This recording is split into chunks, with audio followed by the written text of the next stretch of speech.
નમસ્કાર, આપ જોઈ રહ્યા છો ગુજરાતની number 1 news channel news 18 Gujarati. આપણું ગુજરાત સાથે હું છું સિદ્ધાર્થ ધોળકિયા. મહત્વના મોટા સમાચાર. ગીગા ભમ્મરે ચારણ ગઢવી સમાજ વિરુદ્ધ ટિપ્પણી કરતા ચારણ સમાજમાં રોષ ફેલાયો. ગુજરાતમાં ફરી એકવાર જ્ઞાતિનો મહાવિવાદ શરૂ થયો છે. આહિર સમાજ અને ચારણ સમાજ વિશે મહાવિવાદ શરૂ થયો છે. તળાજામાં આહિર જ્ઞાતિના સમૂહ લગ્નમાં ગીગા ભમ્મર નામના વ્યક્તિ દ્વારા ચારણોની બહેન દીકરીઓ વિરુદ્ધ અયોગ્ય ટિપ્પણી કરી હતી, જેના કારણે હાલ તો બંને સમાજ વચ્ચે વૈમનસ્ય ફેલાયું છે. આહિર અગ્રણી દ્વારા ચારણ સમાજ દ્વારા ખોટા વખાણ કરીને સમાજને લૂંટી લેતા હોવાના તથા સમાજના તળા પડાવતા હોવાના દાવો કરાયો. ચારણોથી હંમેશા દૂર રહેવું, નહીં તો તમે ભિખારી થઈ જશો તેવું નિવેદન આપતા વિરોધ શરૂ થયો. આ ઉપરાંત ચારણોના માતા માં સોનબાઈ વિશે પણ વિવાદિત નિવેદન આપ્યું. ચારણ અને ગઢવી સમાજના લોકોની લાગણી દુભાઈ છે, જેના કારણે હાલ ચારણ સમાજ અને કલાકારોમાં ભારે રોષ જોવા મળી રહ્યો છે. નિવેદનને લઈને ચારણ ગઢવી સમાજે ફરિયાદ કરી છે.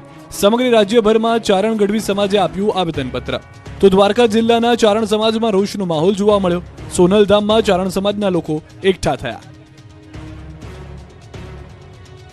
આ તરફ જેતપુર માર્કેટ યાર્ડ જંગનું યાર્ડ બની ગયું છે. માલ ઉતારવા બાબતે થઈ બબાલ, 3 લોકો પર ચડાવી દીધી કાર.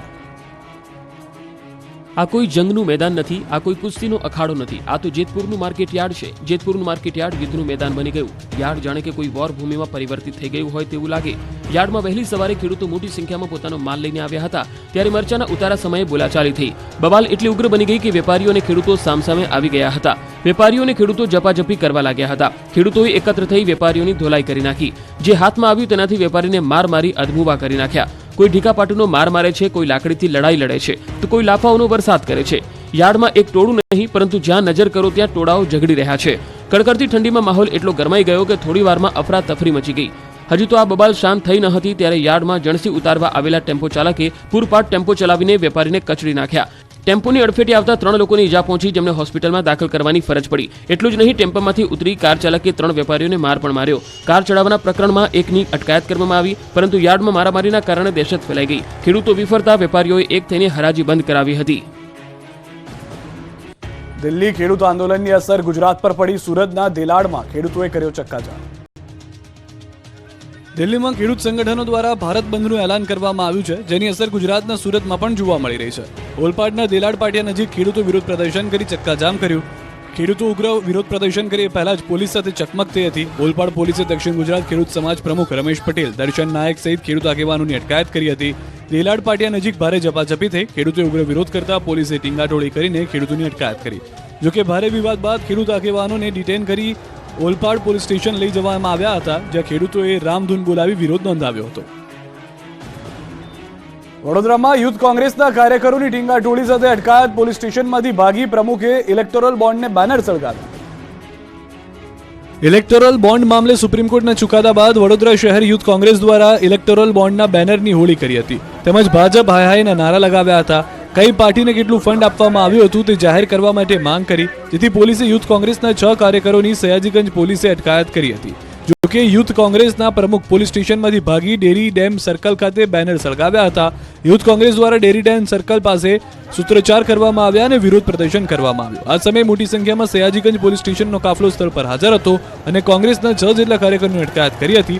અટકાયત કરીને તેઓને પોલીસ સ્ટેશન લઈ જવાયા. જોકે અટકાયત કર્યા બાદ વડોદરા શહેર યુથ કોંગ્રેસ પ્રમુખ હરેશ ઓડ પોલીસ સ્ટેશનમાંથી ભાગ્યા અને ડેરી ડેમ સર્કલ પહોંચી ઇલેક્ટોરલ બોન્ડના બેનરની હોળી કરી, જેથી પોલીસ ફરીથી પહોંચી ગઈ હતી અને હરીશ ઓડની અટકાયત કરી હતી. સુરતના ઉધના વિસ્તારમાં અસામાજિક તત્વોનો ત્રાસ. કૈલાશનગર નજીક અસામાજિક તત્વોએ કર્યો હુમલો. શિવ ભીમ ચોક પાસે 2 વિદ્યાર્થીઓ પર તૂટી પડ્યા શખ્સો. 15 થી 20 શખ્સોના ટોળાએ કરેલા હુમલાના વિડીયો આવ્યા સામે. તાત્કાલિક હુમલાખોર શખ્સો સામે કાર્યવાહીની માંગ. અમદાવાદમાં એએમસી બજેટ સત્રમાં હોબાળો થયો. સત્તા પક્ષ અને વિપક્ષના નેતાઓ આવ્યા આમને સામને. અમદાવાદ મહાનગરપાલિકાનું વિશેષ બજેટ સત્ર મળ્યું હતું. બજેટ સત્ર દરમિયાન વિપક્ષ કોંગ્રેસે રિવરફ્રન્ટની જમીન ડેવલપમેન્ટ રાઇટ મુદ્દો ઉઠાવતા હોબાળો થયો હતો. સત્તા પક્ષ અને વિપક્ષના નેતાઓ આમને સામને આવી ગયા હતા.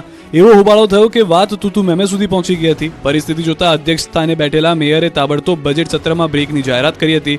વિપક્ષનો આરોપ હતો કે રિવરફ્રન્ટ જમીન ડેવલપમેન્ટ રાઇટ મુદ્દે 5000 કરોડનું કૌભાંડ થયું છે, જ્યારે સત્તા પક્ષે આરોપોને ફગાવતા કહ્યું કે જમીન ડેવલપમેન્ટ રાઇટનો મુદ્દો રાજ્ય સરકાર નક્કી કરે છે. સરકાર આ અંગે પોલિસી બનાવી છે, જે અંતર્ગત કામગીરી થઈ રહી છે. સુરેન્દ્રનગરમાં ડમ્પરમાં લાગી આગ. રોડ પર મચી દોડતા. સુરેન્દ્રનગરમાં ખનીજ ભરેલા ડમ્પરમાં આગ લાગતા અફરાતફરી મચી ગઈ હતી. લીંબડી બગોદરા હાઈવે પર ડમ્પર જઈ રહ્યું હતું. ડમ્પર કટારિયા ગામના પાટિયા પાસે પહોંચ્યું હતું. ત્યારે જ ડમ્પરમાં અચાનક આગ લાગી. ડમ્પરમાંથી ધુમાડા નીકળવા લાગતા ડમ્પર ચાલકે રોડની સાઈડમાં ઊભું રાખી દીધું હતું. ડ્રાઈવરે નીચે ઉતરી ગયો, જે બાદ આગ પર કાબુ મેળવી લીધો.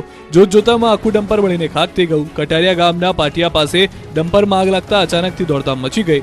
આસપાસની લોકો આગને બુઝાવવા માટે દોડી આવ્યા, છતાં આગ કાબૂમાં ન આવતા સ્થાનિકો અને અન્ય વાહન ચાલકોએ ફાયર બ્રિગેડને જાણ કરી. પોલીસ અને ફાયર વિભાગની ટીમ ઘટના સ્થળે પહોંચી પાણીનો મારો ચલાવી આગને કાબૂમાં કરી હતી. માંગરોળ તાલુકાના વાંકલ ગામે કપિરાજ વિફર્યા. 72 કલાકમાં 10 લોકો પર કર્યો હુમલો.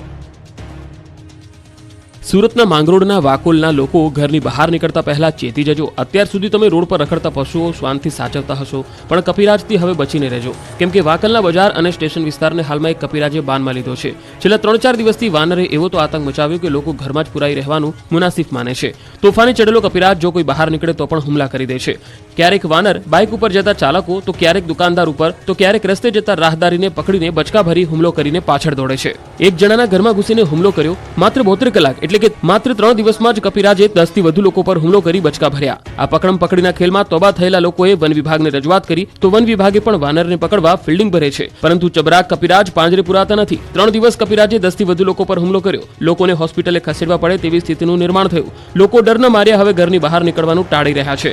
તોફાની વાંદરાનો ભોગ બનતા ગભરાયેલા લોકોએ વાંદરાને ડાર્ટ ગનથી બેભાન કરી પકડી લેવાની માંગ કરી. વડોદરાવાસીઓ ગમે ત્યાંથી મરચું ન ખરીદતા 200 કિલો નકલી મરચું પકડાયું. વડોદરાવાસીઓ, જો તમે બહારથી તૈયાર મરચું ખરીદતા હો તો ચેતી જજો. મરચાના પાવડરની તીખાશ તમારા સ્વાસ્થ્યને તોડી નાખશે, કેમ કે વડોદરામાંથી નકલી મરચા પાવડરનો જથ્થો ઝડપાયો છે. 200 કિલો ડુપ્લિકેટ મરચા પાવડરનો જથ્થો જપ્ત કરવામાં આવ્યો છે. એસઓજી અને પાલિકાના આરોગ્ય વિભાગે સંયુક્ત ઓપરેશન પાર પાડ્યું છે, જેમાં નકલી મરચાના પાવડરનો મોટો ખુલાસો થયો છે. તપાસમાં સામે આવ્યું છે કે અમદાવાદના માધુપુરામાંથી મરચા લાવ્યા હતા, જેમાં 120 રૂપિયા કિલો મરચા પાવડર વેચાતા શંકાઓ ઊભી થઈ છે. જેથી તંત્રએ વડોદરાના હાથીખાના માર્કેટમાં દરોડા પાડ્યા, જેમાં 200 કિલો મરચા પાવડરના જથ્થા સાથે વેપારીઓએ પણ કબૂલાત કરી. અમદાવાદના માધુપુરામાંથી મરચા અને ધાણા પાવડર લાવે છે. વડોદરામાં આવેલા મધ્ય ગુજરાતના સૌથી મોટા અનાજ કરિયાણા માર્કેટ હાથીખાનામાં તુલસીવાડી ગેટ પાસે આવેલી ગુરુકૃપા ટેરેસ નામની દુકાનમાંથી શંકાસ્પદ મરચા, ધાણા, જીરું, હળદર તથા મસાલા પકડી પાડ્યા છે. શંકાસ્પદ મરચા, ધાણા, જીરું, હળદર તથા મસાલાનો જથ્થો મળી આવ્યો છે, જેમાંથી નમૂના લઈને લેબોરેટરીમાં તપાસ અર્થે મોકલવામાં આવ્યા છે. આ બાજુ અમદાવાદના પ્રહદનગર ઘી ગુડ રેસ્ટોરન્ટ સીલ કરાયું. રેસ્ટોરન્ટમાંથી અખાદ્ય પદાર્થો મળી આવ્યા. પાણીપુરી માટે ઉપયોગમાં લેવાતું પાણીના નમૂના ફેલ થયા. સેવ ખમણી, મીઠી ચટણીના સેમ્પલ લેવાયા. મણિનગરના જલારામ પરાઠા હાઉસને નોટિસ આપવામાં આવી. ચાંગોદરમાં બનાવટી દવાની ફેક્ટરી ઝડપાઈ. ફૂડ એન્ડ ડ્રગ્સ વિભાગના દરોડા. 1.75 કરોડથી વધુની કિંમતની બનાવટી દવા ઝડપાઈ છે. ચાંગોદરમાં મશીનો લાવી ટેબ્લેટ બનાવતા હતા. એન્ટીબાયોટિક દવા સહિત મુદ્દામાલ જપ્ત કરવામાં આવ્યો. અમદાવાદમાં 4, ભુજમાં 1 પેઢી પર દરોડા. રો મટીરિયલ ક્યાંથી લાવતા હતા, દવાનું ટેબ્લેટનું પેમ્પલેટ ક્યાં છપાવતા હતા તે દિશામાં તપાસ. પતરાના શેડની અંદર દવા ડિસેમ્બર